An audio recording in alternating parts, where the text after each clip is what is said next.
Hello mga kumare ko masisikip! For today's ganap nga ipapakita ko sa inyo kung ano ang nangyayari dito sa aming looban. Ito nga mga mare ay nagpa-trick or treat si SK Jason at si SK Jillian. Sabi nga nila isali ko daw si Yunbin. Hindi naman dumating si Yunbin dyan dahil nga minakapan ko pa. Ginaya ko lang yung dala niyang pumpkins. Wala naman na ako maisip. Halatang hindi pinaghandaan ng nanay. Nakakatuwa nga dito dahil ang gaganda ng mga costume nila. Nakakatakot. Meron ding nakakatawa. Cute nga ng mga bata dito sa looban. Talagang effort kung effort. Naghanda nga kami ng mga candies sa bawat bahay.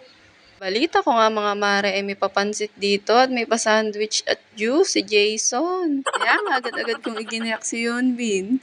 Gusto ang makeup ni Yunbin dyan ay aswang daw. Naku mare, pahihirapan pa ako. Pumpkins nga mare ang ginawa kong makeup sa kanya pero naku nagmukhang pusa.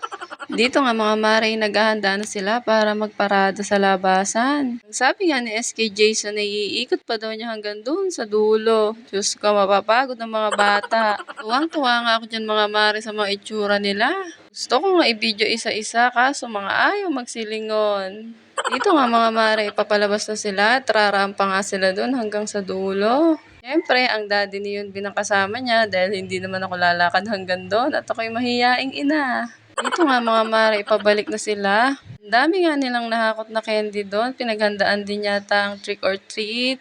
Himala nga dyan mare, hindi nagpabuhat si Yunbin. Ang nalibang dahil marami nga namang batang naglalakad lang. First time niya kasing sumali dyan mga mare at alam kong masayang masayang anak ko. Dito na nga gagawin ang mga bata at eto na nga. Ito na nga, nagsugudan ng mga mare, mga nagkakagulo pa. Ang sabi ko nga ay pumila. Hindi sila mauubusan ng candy dyan. At marami pa ang candy sa bodega. Papamigay nga dyan si Mayor Gerald ng candy. Meron pa nga ako narinig dyan mga mare, pampatay daw hinanda naming mga candy. O di ba mare, mga choosy pa no? Pwede na yan, sasakit din naman yung mga ipin nyo dyan. Nakakatuwa mga mare, paminsan-minsan ay may mga parting ganito dito sa looban. Nag-e-enjoy yung mga kabataan dito. Mga mare, di ko naranasin mga parting ganyan. Alala ko nga mga mare nung kabataan ko. Pag ganitong November na, nagtatakutan lang kami dun sa may gawing sementeryo. Wala nga ganitong mga party-party. Pero ngayon, ang dami ng ganap. Baka nga sa susunod mare, may pa-Christmas party din si SK Jason dyan. Ay, ngayon pa lang, maghanap ka na ng sponsor, Jason. Dito nga, naubos na ang aming candies na hinanda.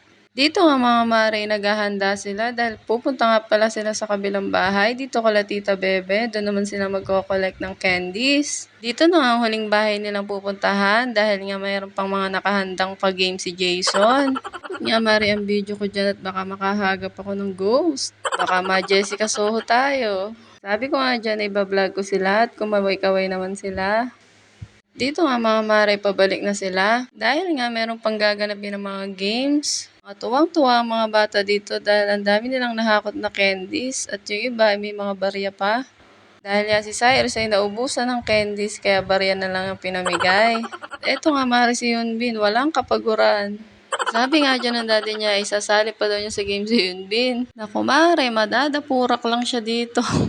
Dito nga ay mag-uumpisa na magpa-game si Jason. Akala ko nga mare, magkakainan muna. Ako'y nagugutom na at naamoy ko na yung mga pansit. Sabi nga dyan ay may pa-games muna, mamaya na daw ang kainan dahil nga yung pansit ay hindi pa luto. Unang palaro nga dyan ni Jason ay stop dance. Napakagigilas nga ng mga bata dito dahil ang tagal bago may mga nanalo. Dito nga ay patuloy pa rin ang pagsasayaw nila at pag-games. Hanggang ngayon mare, wala pang nananalo. Tuwa ako dito kay Johan. Sobrang gigil sumayaw. At yung mga bilbil ay gumagalaw. Tawa nga lahat ng mga manonood dito. Napakasaya.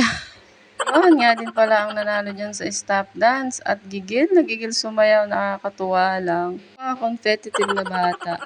Nagulat niya ako sa premyo dahil candy rin pala ang pa-premyo ni Jason at cash. Ako mare, sasakit talaga ipin. Pangalawang games nga dito ay nag-hep-hep hooray naman sila. Hindi ko na nga mare tinapos yung event ni Jason dahil nga magluluto pa ako ng corn beef at nagsasampala na yung bulati ko sa tiyan sa gutom. Hindi ko na nga nahintay papansit ni Jason at umuwi na rin ako. At yun lang mga mare. Happy Halloween. Thank you for watching!